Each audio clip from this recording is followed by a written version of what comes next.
মসজিদের ব্লগ ভিডিওগুলো একটু অন্যরকম হয়ে থাকে।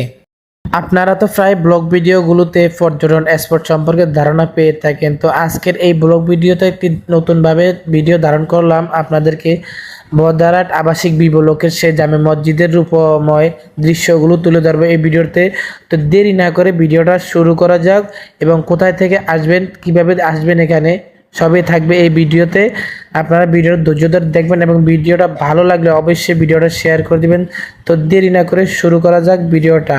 আমার বাসা যেহেতু ভাইয়ের সিগন্যাল, আমি ভাইয়ের সিগন্যাল থেকে রওনা করলাম। সাথে রয়েছে আমার শ্রদ্ধেয় বড় ভাই রাকিব ভাই, এবং আমরা হাঁটতে হাঁটতে ভাইয়ের সিগন্যাল চলে গিয়ে টিকটিকি গাড়িতে উঠে পড়লাম বদারাট আবাসিকের মেন সড়ক পর্যন্ত যাওয়ার জন্য। ইতিমধ্যে যাওয়ার পথে চোখে পড়লো দৃষ্টি কেড়ে নেওয়ার মতো সেই দৃশ্যগুলো, রাস্তার দুপাশে এবং মাঝখানের দৃশ্যগুলো, আর সেগুলো ক্যামেরাবন্দি করে নিলাম। আর একটু সামনে গিয়ে চোখে পড়লো স্বাধীনতা কমপ্লেক্সের রূপময় দৃশ্যগুলো। বর্তমানে স্বাধীনতা কমপ্লেক্সটি বন্ধ আছে। গত সরকার পতনের পর থেকে দিন দিন হারিয়ে যাচ্ছে স্বাধীনতা কমপ্লেক্সের রূপময় দৃশ্যগুলো।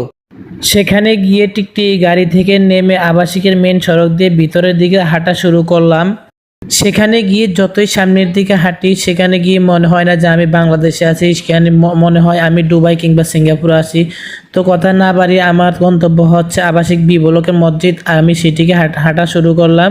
হাঁটতে হাঁটতে রাস্তার মাঝখানের যে দৃশ্যগুলো আছে সেগুলো উপভোগ করলাম, এবং তারই পাশে যাওয়ার সময় চোখে পড়লো বর্তমানে স্বাধীনতা কমপ্লেক্সের সে হারিয়ে যাওয়ার উপময় দৃশ্যগুলো।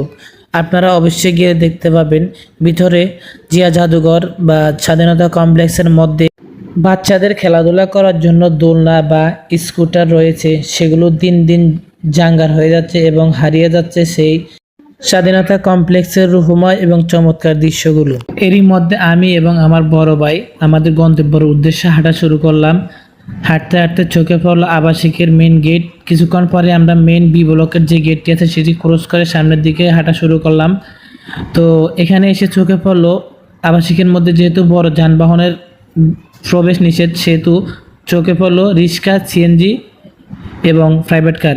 ইতিমধ্যে আমরা আবাসিকের মেন সড়ক পেরিয়ে মসজিদের মেন গেটে এসে পড়লাম। আর কিছুক্ষণ পরে আমি মেন গেট দিয়ে মসজিদের মেন মাঠে প্রবেশ করতে শুরু করলাম।